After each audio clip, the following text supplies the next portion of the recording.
बिस्मिल्लाहिर्रहमानिर्रहीम। अस्सलाम वालेकुम। मैं हूं मोहम्मद समीर। इस वीडियो में बात करेंगे रियासत मुखालिफ बयानिया जवेद लतीफ़ के ख़िलाफ़ अदालत ने बड़ा फ़ैसला सुना दिया है, जिसकी तफसीलात से आज की वीडियो में आपको आगाह करेंगे। आपको ये भी बताएंगे कि जवेद लतीफ़ के वकला ने वकालतनामे वापस क्यों लिए, क्या वजह बनी है, वकील क्यों भाग गए, इस पर भी बात करेंगे। और फवाद चौधरी साहब ने एक ट्वीट किया है जवेद लतीफ़ को लेकर और उन्होंने एक मुतालबा किया है। वो मुतालबा है क्या, वो भी आज की वीडियो में आपको आगाह करेंगे। लेकिन इससे पहले दो छोटी खबरें आपके साथ शेयर करना बहुत ज़रूरी है। नंबर 1 कि वज़ीर-ए-आज़म इमरान खान साहब ने एक बार फिर फ़ैसला किया है कि वो आवाम के मसाइल को सुनेंगे और आवाम से बराह रास्त बातचीत करेंगे।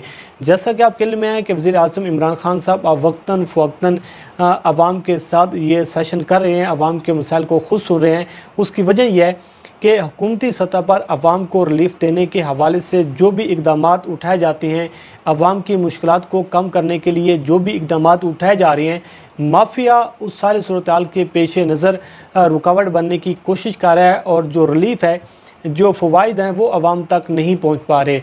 तो वज़ीर-ए-आज़म इमरान खान साहब अब आवाम के मसाइल को ख़ुद सुन रहे हैं और जो ब्यूरोक्रेसी के कारनामे हैं, जिस तरीके से आवाम को मुश्किलात का सामना है, आवाम के जो भी मसाइल हैं, अब वज़ीर-ए-आज़म इमरान खान साहब तक आवाम की जो पहुँच है वो ज़रूर हुआ करेगी और आवाम के साथ महीने में या जब भी वज़ीर-ए-आज़म इमरान खान साहब के पास वक्त होगा, आवाम के मसाइल ज़रूर सुना करेंगे।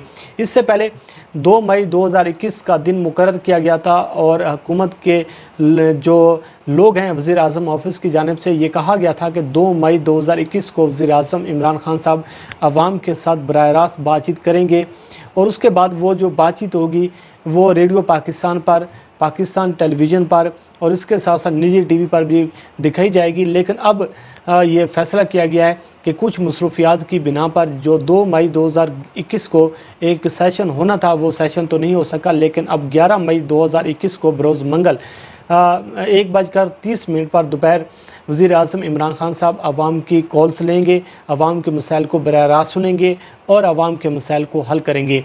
अब जो दूसरी खबर ये है कि शेख रशीद साहब ने एक बड़ी खुशखबरी सुनाई है और आपके इल्म में है कि शेख रशीद साहब भी दौरा सऊदी अरब में वज़ीर-ए-आज़म इमरान खान साहब के साथ थे और इमरान खान साहब की जब से हुकूमत आई है, हम देख रहे हैं 2018 से लेकर जब भी वज़ीर-ए-आज़म इमरान खान का किसी भी मुल्क का दौरा होता है, जब भी बैरूनी दौरे किए जाते हैं तो फोकस किया जाता है कि जो पाकिस्तान से बाहर किसी भी मुल्क में बैरून मुल्क पाकिस्तानी जो जेलों में कैद हैं, चाहे वो छोटे जुर्म में हैं या बड़े जुर्म में मुलविस हैं, तो उन कैदियों को रिहा करवाने के हवाले से वज़ीर-ए-आज़म इमरान खान साहब हमेशा कोशिश करते रहती हैं। तो इस बार भी इमरान खान साहब का ये एजेंडा था कि वो सऊदी अरब जाएंगे और वहाँ पर जो लोग जेलों में कैद हैं पाकिस्तानी, उनको रिहा करवाने के हवाले से इक़दामात उठाएंगे। तो वज़ीर-ए-आज़म इमरान खान साहब ने एक तो काम ये किया सऊदी अरब के दौरे से रवानगी से कबल कि फ़ॉरेन ऑफिस में एक सेल बना दिया गया है और इसके साथ साथ जो बैरून मुल्क एम्बेसी हैं वहाँ पर भी एक सेल कायम कर दिया गया है और हुकूमती सतह पर वकील भी हायर किया जाएगा, वकील भी दिया जाएगा और जो पाकिस्तानी कैद हैं उनको रिहा करवाने की कोशिश भी की जाएगी। लेकिन अब शेख रशीद साहब ये कहते हैं कि 1100 पाकिस्तानी ऐसे हैं जो सऊदी अरब में कैद हैं और उनकी रिहाई के हवाले से अब हमारी बातचीत हो चुकी है और काफ़ी हद तक पेशरफ भी हुई है और बहुत ही जल्द जो 1100 पाकिस्तानी हैं वो पाकिस्तान वापस आ जाएंगे, उनको रिहा कर दिया जाएगा। एक बहुत बड़ी खुशखबरी है उन पाकिस्तानियों के लिए जिनके बच्चे यहाँ से मजदूरी की खातिर वहाँ पर जाते हैं, फिर किसी न किसी मसले का वो शिकार हो जाते हैं, किसी न किसी इशू का वो शिकार हो जाती हैं, तो फिर उनको रिहा करवाने के हवाले से हुकूमत ने ये इक़दाम किए हैं।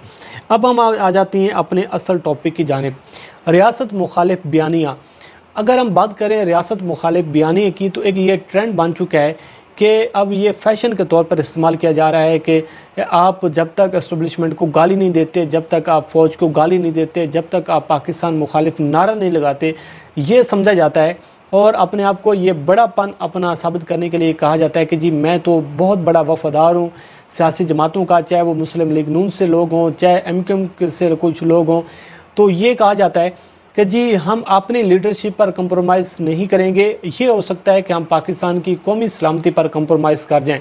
यही हुआ जवेद लतीफ़ साहब जब मरीम नवाज़ की वफ़ादारी में हद से ज़्यादा बढ़े तो उन्होंने पाकिस्तान मुखालिफ नारा लगा दिया, रियासत मुखालिफ नारा लगा दिया और उन्होंने कहा कि अगर मरीम नवाज़ को कुछ हो गया तो मैं पाकिस्तान खप्पे का नारा नहीं लगाऊंगा, मैं मरीम नवाज़ के साथ खड़ा हूँगा। और आसिफ अली ज़रदारी ने गलती की थी पाकिस्तान खप्पे का नारा लगाकर।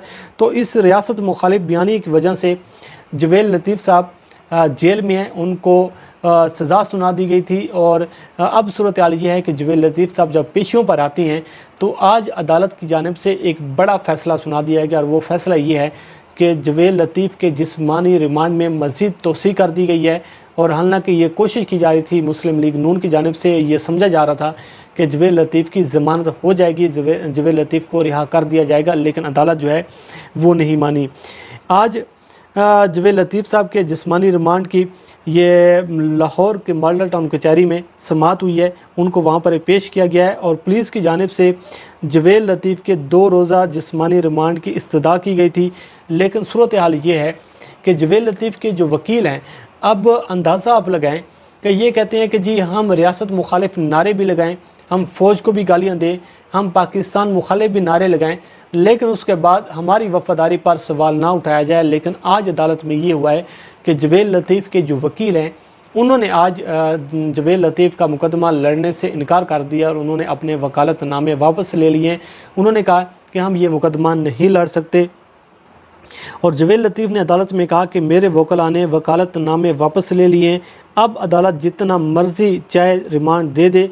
जवेल लतीफ़ ने यह भी कहा कि ये 2 दिन मांगते हैं, इनको 6 दिन का जिस्मानी रिमांड दिया जाए और जब तक जवेल लतीफ़ ज़िंदा है तब तक मेरा रिमांड दिया जाए। और अदालत ने अब ये किया है कि जवेल लतीफ़ को मज़ीद 2 दिन के लिए पुलिस के हवाले कर दिया जिस्मानी रिमांड के तौर पर।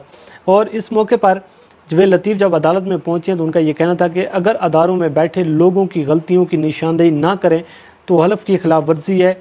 इदारों में बैठे लोगों की गलतियों को दोहराया जा रहा है। इदारों में बैठे चंद लोगों पर तनकीद करना अगर गद्दारी है तो 22 करोड़ आवाम क्या बनेगा, मुझे बताएं। कहाँ पहाड़ों पर चढ़ने की बात कर दी है? क्या फातिमा जना, जुल्फ़िकार अली भुट्टो, नवाज शरीफ, मरीम नवाज़, आसमा जंगीर को गद्दार नहीं कहा गया? तो इस हवाले से आज जो समाअत हुई है, आज अदालत ने ये समाअत सुनी है और उसके बाद अदालत ने ये फ़ैसला किया है कि जवेल लतीफ़ को मज़ीद 2 रोज़ जो है जिस्मानी रिमांड के मुताबिक पुलिस के हवाले कर दिया गया है। और अब ईद जो है जवेल लतीफ़ जेल में गुजारेंगे और मरीम नवाज़ की वफ़ादारी का जो उनको एक फल मिल रहा है। लेकिन मसला ये है कि अभी भी वो इदारों पर इल्ज़ाम तराशी कर रहे हैं, इदारों पर वो बयानबाजी कर रहे हैं और इसका इल्ज़ाम जो है वो इदारों को देने की वो कोशिश कर रही हैं। लेकिन एक फवाद चौधरी साहब जो कि वफाकी वज़ीर इत्तलात हैं, उन्होंने एक ज़बरदस्त किस्म का ट्वीट किया है। वो कहते हैं कि जवेल लतीफ़ साहब, अल्ताफ़ हुसैन साहब और BLA के बयानिए में कोई फ़र्क नहीं। जवेल लतीफ़ के पाकिस्तान ना खपे के बयान की मज़म्मत खुद शाहिद खकान अब्बासी ने की।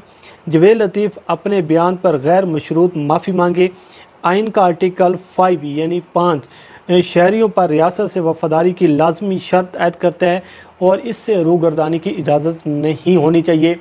ये मुतालबा किया है फवाद चौधरी साहब ने और वो ये कह रहे हैं कि ठीक है, आप मरीम नवाज़ की वफ़ादारी में हद से ज़्यादा बढ़ गए हैं। आप बाज़ औक़ात ऐसी चीज़ें नहीं करना चाह रहे होते जो चीज़ें आप कर पा रहे होते हैं, लेकिन आपकी ये भी मजबूरी है कि आपने मरीम नवाज़ को खुश करना है, आपने अपनी पार्टी में जगह भी बनानी है। और आपको याद होगा निहाल हाशमी साहब ने भी यही किया था, लेकिन फिर हमने खुद देखा अपनी आँखों से कि सुप्रीम कोर्ट ऑफ पाकिस्तान में क्या हाल हुआ। निहाल हाशमी का, मुस्लिम लीग नून का कोई एक वर्कर भी निहाल हाशमी के साथ खड़ा नहीं हुआ और निहाल हाशमी ने फिर जाकर जेलें भी काटी, अपनी वकालत से भी हाथ धो बैठे।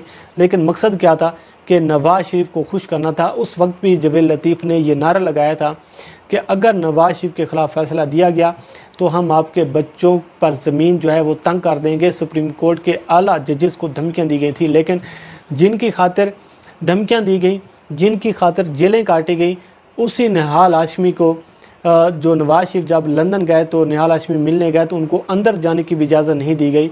तो ये है मुस्लिम लीग नून का वतीरा, ये है मुस्लिम लीग नून का माजी कि अपने लोगों की कुर्बानियाँ जब लेनी होती हैं तो किस तरीके से इनको इस्तेमाल किया जाता है। लेकिन ये भी बादशाह किस्म के लोग हैं कि इस कदर वफ़ादारी में बढ़ जाते हैं कि वो ख़ुद सोच रहे होते हैं कि ये हमसे वफ़ादारी कर रहे हैं या फिर हमसे गद्दारी कर रहे हैं, कि मरीम नवाज़ की वजह से अगर जवेद लतीफ़ ये कहे कि मैं पाकिस्तान खपे का नारा नहीं लगाऊंगा, तो इसका मतलब ये हुआ कि मरीम नवाज़ रियासत पाकिस्तान से भी ज़्यादा अजीज़ है जवेद लतीफ़ को। वो मरीम नवाज़ जिसने सुप्रीम कोर्ट पाकिस्तान में झूठ बोला, जिसने झूठी ट्रस्टजीट जमा करवाई, वो मरीम नवाज़ जो एक मुजरमा है, उसके हवाले से अब जवेद लतीफ़ ये कह रहे हैं कि मैं पाकिस्तान मुखालिफ नारा लगा दूंगा लेकिन मरीम नवाज़ की वफ़ादारी का लफ्ज़ ज़रूर उठाऊंगा। तो अब जवेद लतीफ़ साहब जो है वो ईद जेल में गुजारेंगे। अदालत ने अब जिस्मानी रिमांड दे दिया है, वकील भी अब भाग गए हैं, वकील मुकदमा लड़ने को तैयार नहीं है। अब देखते हैं कि ईद के बाद सूरत हाल क्या सामने आती है। लेकिन फवाद चौधरी साहब की एक बड़ी ज़बरदस्त किस्म की सजेशन है, उस पर अमल करना चाहिए ताकि बचत हो जाए। मुझे दीजिए इजाज़त। अल्लाह करीम आपका हामी नासिर हो। खुदा हाफिज़। अल्लाह आपको खुश रखे। पाकिस्तान जिंदाबाद।